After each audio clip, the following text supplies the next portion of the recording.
Être libre, ce n'est pas seulement se débarrasser de ses chaînes, c'est vivre d'une façon qui respecte et renforce la liberté des autres. Chers téléspectateurs de Mboua Sport TV, la chaîne qui va au-delà de la passion, heureux plaisir de vous savoir des nôtres sur votre magazine Sur les Traces. Sur les Traces se peaufine cette fois-ci dans le handball camerounais avec une équipe qui a été championne l'année dernière et qui a d'ailleurs fait son apogée dans cette discipline depuis des lustres. Et aujourd'hui, on va dans les forces armées et police, une équipe phare du handball camerounais, notamment au niveau des garçons et dans la catégorie des femmes. On est avec nous cet après-midi, le premier pilier du banc de touche de cette équipe à la personne de Monsieur Ko et Poupa, plus connu sous le nom de coach Bobby. Il est avec nous, il va certainement parler de long en large de cette équipe, du pourquoi et du comment. Et il est au handball, naturellement avec l'équipe des forces armées et police. On va d'ailleurs l'accueillir comme il est de coutume dans ce magazine avec nos invités de marque qui sont sur ce terrain, un terrain spécifique et naturellement mythique pour cette équipe des forces armées et police. Bonsoir coach et bienvenue à cette autre émission de Sur les Traces. Bonsoir monsieur. Voilà, comment allez-vous? Nous sommes sur vos installations, naturellement le stade mythique qui accueille vos entraînements, l'équipe de FAP Handball Club aujourd'hui. Vous nous accueillez, comment vous vous sentez? Comment se porte naturellement le staff technique et l'ensemble de l'équipe de FAP Handball Dame? Je vais bien avec la grâce de Dieu. Nous allons bien. Toute l'équipe, le staff technique, les filles et moi-même nous allons bien.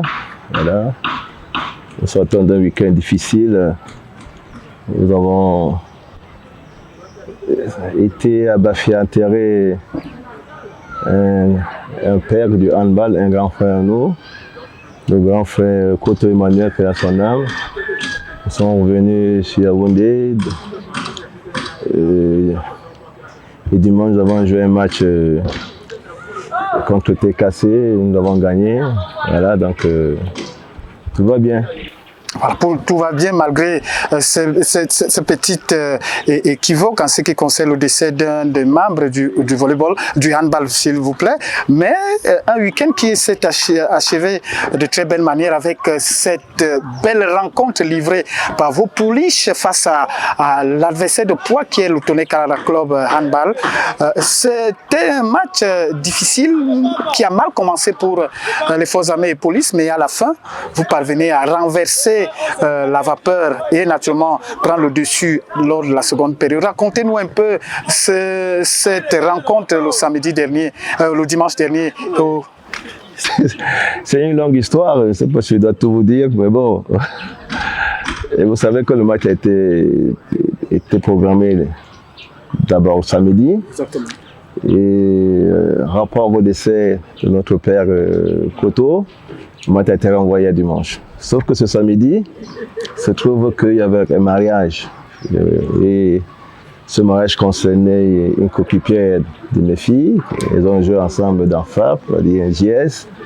Elles ont joué au circuit national ensemble. Donc, la grande partie de mes joueuses étaient invitées à ce mariage samedi. Donc, il faut dire que j'étais quand même préoccupé. Voilà. J'allais jouer un match compliqué, comme on dit entre parenthèses, contre TKC, et la veille, toutes mes filles sont en train de fêter. Voilà l'histoire. Donc, les filles, moi, nous avons discuté, je leur ai demandé d'être sages, d'être sages autant qu'on peut l'être dans cette situation. Et voilà, donc, en quel temps, moi, j'étais à Bafia et je suis revenu, donc on se retrouvait dimanche comme convenu, voilà, et on s'est rendu compte que, je ne sais pas, ça peut être une raison de notre mauvaise première période. Voilà, les filles n'étaient pas dans le jeu. C'était pas dans le jeu, on n'a pas pu jouer. Il y a des filles qui étaient absentes complètement, mais le pilier n'était pas dans le jeu. Voilà, donc, d'où la mauvaise première période handball. Voilà. Donc, à la mi-temps, on s'est dit des choses, voilà, et je leur ai demandé de rentrer dans le match finalement et de jouer. jouer un peu. Voilà. Alors c'est ce qu'elles ont fait, elles ont su revenir, elles se sont réveillées et puis voilà, elles ont fait ce qu'elles ont fait, on a gagné. C'était une belle victoire, hein, franchement. Je crois que le public a apprécié, mais il reste que ça, c'est sur le plan de l'absolu, on a gagné TKC, oui, mais sur le plan relatif par rapport à nous-mêmes, on n'a pas fait un grand match. Voilà, on a sauvé les meubles, mais je le dis comme ça, on n'a pas fait un grand match. On a gagné, c'est très bien, c'était bon pour la confiance, c'est bon pour si le public a aimé ce qu'on a fait en deuxième mi-temps, mais moi, je suis resté sur ma faim. Hein. Voilà, je suis resté sur ma faim. Je sais que mes filles peuvent jouer beaucoup mieux que ça et j'espère qu'elles vont le montrer un de ces jours. Voilà. Exactement, on a vu une équipe des forces armées et police, la seconde période, le moral est revenu. C'est un discours que vous aviez tenu à ces filles et on a constaté que lorsqu'elles sont revenues pour la seconde période, c'était un changement mental et même physique qui a permis à cette équipe de revenir au score, de recoller 4 buts lors de la première période d'écart et vous revenez, vous reprenez le dessus sur cette équipe. Il faut dire que le mental a joué beaucoup et le discours tenu pendant cette pause. Oui, il faut dire qu'on n'a jamais paniqué. On n'a jamais paniqué, mes filles et moi, nous venons avec des certitudes quand on vient jouer. Et nous savions qu'on pouvait gagner ce match, que ce match était largement en notre portée. Je ne vais pas me vanter, mais c'était comme ça. Et donc, la tournure de la première mi-temps ne nous a pas découragés. On s'est dit, si on se remet à jeu handball, il y a de fortes chances qu'on renverse la vapeur. Voilà, donc il n'y a pas de panique. Il fallait sauf que les filles se remettent à jouer, qu'elles rentrent dans le match et qu'elles jouent le handball, qu'elles jouent toujours aux entraînements. C'est le minimum que j'attendais d'elles. Voilà, elles ont fait ce minimum. C'est vrai qu'on a travaillé dur pour revenir sur la marque parce qu'on était mené de 4 buts à la mi-temps. Et puis les 5 buts à l'entame de la deuxième mi-temps. Voilà, donc on a été mené les 5. Voilà. On a changé 2 ou 3 trucs sur le plan tactique. Et voilà, les filles sont venues dans le match. Et puis ce qui s'est passé, c'est passé. On a pu gagner ce match. Bon, on est satisfait, pas plus que ça. Voilà. D'accord, ce qui nous permet d'ailleurs de parler de cette équipe des forces armées et police, son entrée dans le handball camerounais et naturellement les ambitions du club aujourd'hui. Qu'est-ce qui fait la différence des forces armées et police handball club dames, l'équipe que vous dirigez naturellement? Pour le peu que je sache, moi je viens d'arriver, c'est la première fois que je suis à la tête de cette équipe. Exactement. Mais c'est que c'est une équipe mythique, elle a eu des très très grandes joueuses, elle a été pendant longtemps le statut de l'équipe nationale de ce pays, en matière dames, voilà, donc j'ai entraîné l'équipe nationale pendant un moment, il y avait plein de joueuses qui venaient de FAP, donc FAP reste le meilleur représentant féminin sur le plan continental du Cameroun, voilà, je ne suis pas sûr que je me trompe, mais bon, et voilà, donc FAP a une histoire. Pas une histoire et voilà, il faut rester à la hauteur de cette histoire-là. Alors parlant de cette histoire, vous arrivez, vous prenez une équipe qui est championne du Cameroun, qui a fait le doublé, coupe championnat exactement. Ça ne vous fait pas peur d'arriver dans cette équipe et vous dire que désormais je dois rester dans la même ligne? Oui, mais parce que mes ambitions sont plus grandes que le doublé. Ok, je vais vous dire ça comme ça, mes ambitions sont plus grandes que le doublé. Bon, d'accord, il ne faut pas faire le doublé, c'est respectable. Voilà. Et je sais qu'on m'attend minimalement à ce niveau-là. Mais moi, je veux aller plus loin que le doublé. Voilà. Donc, sur le plan international, c'est ça qui m'excite, moi. C'est pas le doublé qui m'excite. Voilà. Moi, ce qui m'excite, c'est amener l'équipe de FAP au top niveau africain.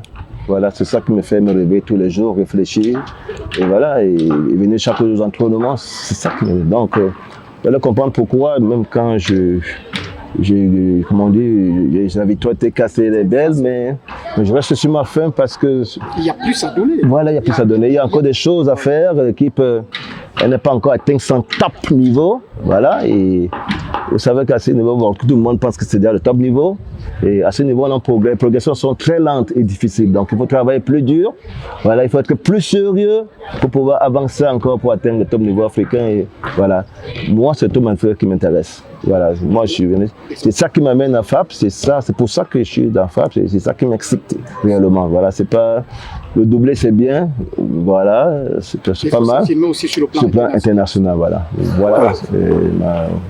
Voilà, la période de la pandémie, la Covid, ne vous a permis de bien peaufiner votre préparation aussi, ça vous a handicapé? Oui, en fait, on va dire comment.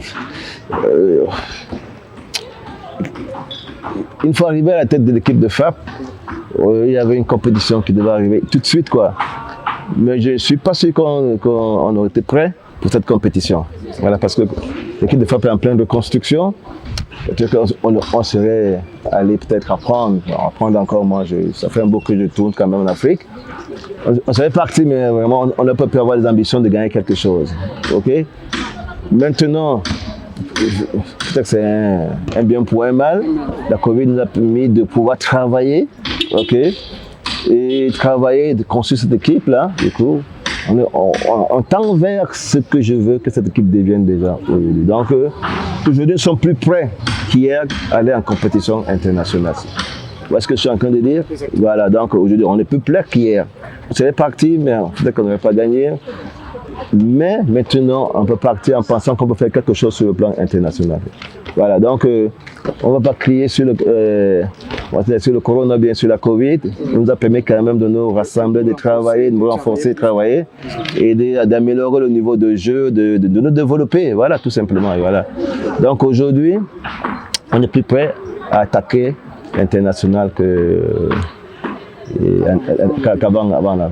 Parlons de votre effectif. On a quand même vu, vous aviez des joueuses qui ont quand même une renommée nationale et même internationale avec l'équipe nationale. Parlons-nous de votre groupe. De quoi est fait ce groupe FAPDAM?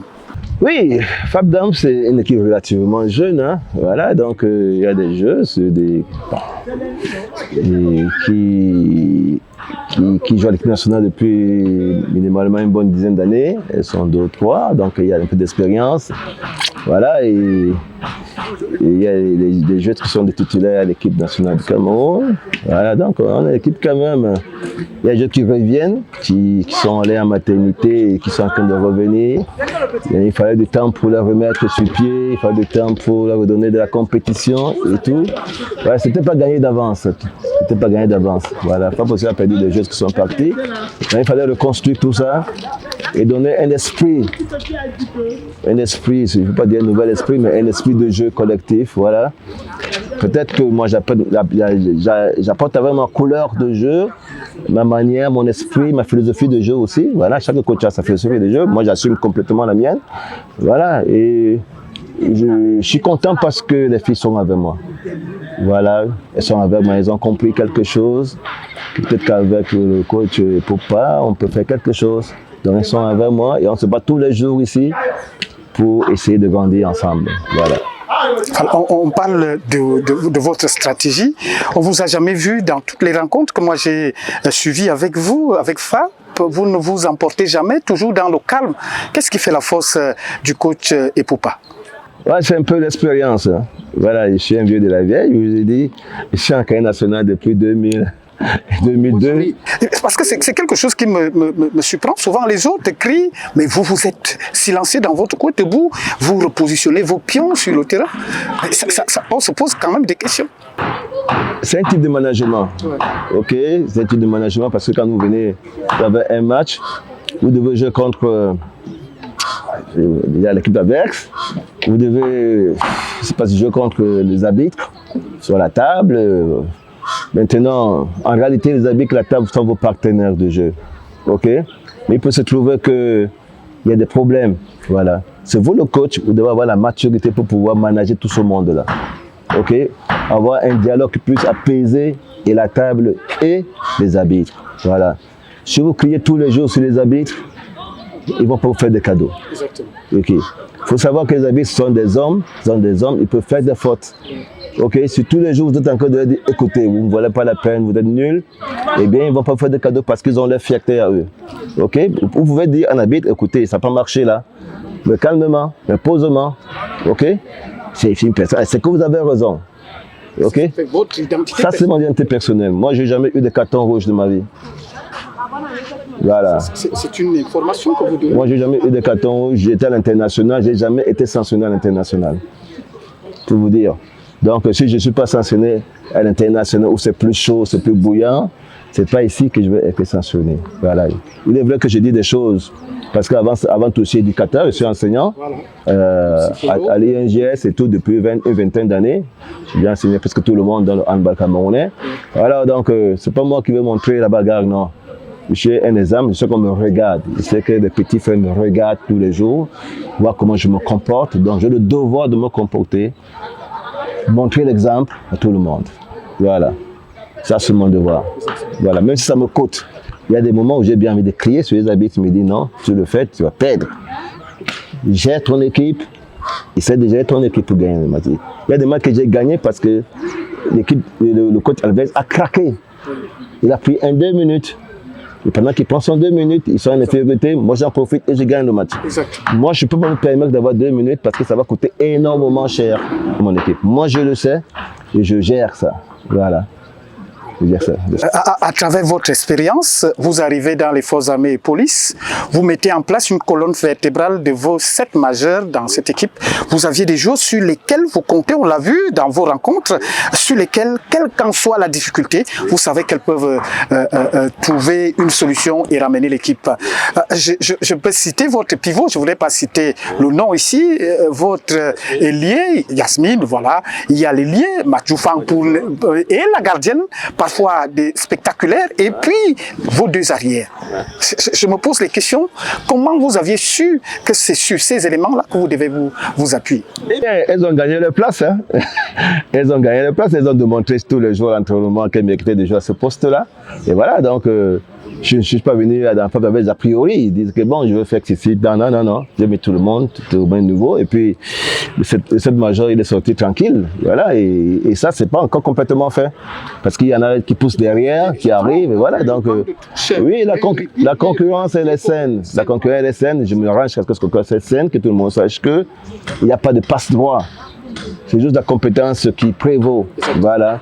Quand vous pouvez apporter quelque chose à l'équipe, alors vous avez aucune place. Si vous ne pouvez pas apporter quelque chose à l'équipe, alors vous allez traîner derrière. C'est simple que ça. Donc, moi, je ne dors pas la nuit en me disant que je vais inventer une équipe. Non, ce sont les filles qui viennent à l'entraînement, qui se donnent à fond aux entraînements. Et donc, je sais qu'elles ont un moral de fer. Voilà, je sais que quelle que soit la situation, elles ne vont pas baisser les bras. Voilà, je sais, parce que j'ai des amis à l'épreuve, je sais qu'elles ont un mental d'enfer. Voilà, alors je sais que même quand c'est compliqué, quand je vais les regarder dans les yeux, on va se parler, elles vont revenir sur le terrain, elles vont jouer. Voilà, elles vont donner le meilleur d'elles-mêmes. On peut perdre le match, mais on ne va pas le perdre parce qu'on a baissé les bras. Voilà, moi je ne veux pas. On peut perdre le match parce qu'on a trouvé plus fort que nous. Ça, c'est le sport, c'est naturel. Mais il ne faut pas qu'on perde le match parce qu'on a baissé les bras. Moi, je refuse ça en tant qu'entraîneur. Voilà. Voilà, vous aviez les ambitions d'écrire votre nom sur, au niveau international avec naturellement les autres concurrents. On parle de Primeiro d'Agosto d'Angola, on a les équipes ivoiriennes, sénégalaises. Exactement, vous connaissez bien, vous l'aviez abordé. Aujourd'hui, est-ce que vous pensez que vous aviez les moyens, l'administration de l'équipe de FAB vous a donné les moyens de pouvoir atteindre ces objectifs-là? Oui, on se bat pour. On se bat pour, on ne peut pas dire qu'on a déjà ces moyens-là aujourd'hui. On se bat pour. FAB a gagné à l'époque. Hein. FAB a gagné à l'époque. Voilà. FAB a gagné, FAB a été champion, vice-champion d'Afrique plus une fois. Ben non, FAB a habitué à ces choses-là. FAB a habitué à ces choses-là. Et mon rôle est de ramener FAB à ces niveaux de jeu. Voilà. Donc, je ne suis pas que le premier. Non, FAB a déjà gagné. FAB a déjà fait des choses à l'époque. Donc l'histoire de FAB est belle en termes de compétition internationale. Maintenant, il s'agit de revenir parce que depuis un moment là, le niveau, voilà un truc. Voilà, donc ma mission est d'essayer de ramener FAB autant que faire se peut à ce niveau international où on peut jouer une finale ou bien gagner une finale. Mais pour cela, il faut des moyens aussi. Voilà, il faut des moyens, il faut de la préparation, il faut des moyens logistiques, il faut encadrer les filles, il faut encadrer tout le monde, le coach et tout. Voilà, ça demande rien n'est gratuit. Voilà, le top niveau coûte cher. Voilà, la discipline, le sacrifice. Voilà, donc nous, le sacrifice, on le fait tous les jours, Dieu le sait. Donc on ne va pas crier sur toi aussi. bon, l'équipe de FAP, ils ont un mode de management que vous acceptez quand vous arrivez dans FAP. Ok, ils ont un mode de management que vous acceptez quand vous arrivez dans FAP. Donc, ce n'est pas la peine de venir crier sur le toit, oh, il n'y a pas ceci, il n'y a pas cela. Non, vous savez que ça va se passer. Maintenant, je crois qu'il y a une tendance à l'amélioration de l'encadrement des équipes, parce qu'on ne sont pas la seule équipe FAP. Hein. Exactement. Voilà, les sportifs. Donc au niveau de la désacage, il y a quelque chose qui est en train de bouger là pour voir comment on peut améliorer l'encadrement des équipes FAP et ça va faire du bien à tout le monde. Voilà. Voilà, on va sortir de cet entretien, coach. On va parler naturellement du handball camerounais. L'année 2022, si je me trompe, ce sera l'année de la Coupe d'Afrique des Nations de handball féminin. Je crois que beaucoup de vos joueurs feront partie de cette équipe. Voilà. D'ailleurs, quel regard portez-vous du handball camerounais de l'heure? Bon, mais c'est pas facile. Hein. Je ne veux pas être critique pour être critique. J'ai déjà dit des choses à ce sujet, qui ont paru souvent très dures. Mais je me dis que, au lieu de parler, il faut travailler. Ok? Donc, moi, avec mon équipe FAP, j'essaie de mettre des filles à niveau, de les développer, de manière à ce qu'elles soient prêtes pour une éventuelle sélection, pour donner le meilleur d'elles-mêmes à l'équipe nationale. Ok? Moi, à mon petit niveau, en tant qu'entraîneur de FAP, c'est ce que je peux faire déjà sur le plan pratique. C'est-à-dire que mes filles qui vont être sélectionnées soient prêtes pour aller donner le meilleur d'elles-mêmes à l'équipe nationale. Ça, c'est ce que je fais. Tous les jours, vous le voyez dans les matchs, vous voyez vous-même comment elles se comportent. Elles vont déjà vers ce que j'attends d'elles, qu'elles soient prêtes par rapport à une convocation à l'équipe nationale. Maintenant, si vous voulez que je parle de la préparation de l'équipe nationale, je vous dis qu'elle aurait dû commencer depuis. Mais la Covid est venue tout gâcher, voilà, et tout. Donc, maintenant, je ne suis pas dans le sein des saints, je ne sais pas quel est le programme de préparation de l'équipe nationale. Donc, je ne peux pas en parler ici. Moi, si on me donne mon avis, je peux donner mon avis, mais ce ne sera pas l'avis de la fédération. Moi, c'est l'avis d'un technicien. Je vous dis que le temps qui nous reste est court. Il va falloir faire des choses très vite et très rapidement. Voilà, prendre des décisions. Hein? Voilà, et trouver des moyens pour mettre ces filles dans de bonnes conditions de manière à ce qu'on puisse gagner cette CAN chez nous. Ce n'est pas évident. Il faut dire que ce n'est pas évident. Voilà. Les autres nations ne vont pas. Voilà, donc il faut mettre sur pied une vraie stratégie, mettre les moyens qu'il faut, voilà, pour qu'on puisse gagner cette CAN ici. Voilà, donc ce n'est pas la rigolade. C'est une histoire où tout l'État, le ministère doit être impliqué. Voilà, ils doivent donner les moyens conséquents à la fédération. Nous avons des joueurs qui jouent à la diaspora. Il fallait les chercher pour qu'elles apportent une plus-value à cette équipe. Parce que si on compte seulement sur les nôtres, ça risque d'être un peu court. Donc il faut tout faire ça, il faut ça rapidement. Aller les chercher, les sélectionner, les mettre ensemble pour essayer de construire quelque chose qui va tenir bon pendant la compétition. Parce que si vous prenez des filles pendant un mois, vous les mettez, ça risque d'exploser en pleine compétition. Donc il faut les mettre et c'est maintenant qu'on doit le faire. C'est le plus tôt possible qu'on doit le faire. Voilà. Pour ne pas être surpris à la fin. Voilà. Pour avoir minimalement une bonne représentation. Voilà. Qu'on se dise quand même qu'elles sont battues. On organise, voilà. Il y a quand même et en Afrique, on sait très bien que quand on organise, ça veut dire qu'on veut gagner. Exactement. Voilà, donc si on veut gagner, alors il faut mettre les moyens qu'il faut pour gagner. D'accord. Coach Ipoupa, merci, mais on va sortir avec cette dernière question. 2021, la saison 2020-2021, c'est une année pour FAP qui souhaite réitérer l'exploit de la saison dernière. Bien sûr. Rien n'est joué, mais on tend vers là. Hein? Rien n'est joué, mais on se bat pour. Mais la concurrence est rude. La concurrence est là, j'adore cette concurrence-là. Voilà, c'est la preuve de dynamisme de notre handball. Voilà, on a été cassé, on a Bokito, on a France. Voilà, donc il y a des choses qui se passent. Et moi, j'aime ça. C'est-à-dire que personne ne dort tranquille dans son lit, se dit que bon, ça va être facile demain. Que non. Donc tout le monde travaille dur et c'est le handball camerounais qui gagne. Voilà. S'il y avait un dernier message à donner aux téléspectateurs de Mboa Sport qui vous regardent en ce moment, ce sera lequel? Oh, je ne sais pas trop, mais ce que je suis là, je me donne le meilleur de moi-même toujours pour le handball camerounais. J'ai fait des choses, j'ai écrit un livre pour le handball camerounais. J'enseigne depuis 20 ans à l'INJS. J'enseigne aussi à l'Institut supérieur d'éducation physique François Bango. Donc, je suis un peu sollicité, je donne le meilleur de moi-même partout où je vais. Disponible, voilà. Donc, handball m'a donné, j'essaie de rendre au handball ce qu'il m'a donné tout simplement.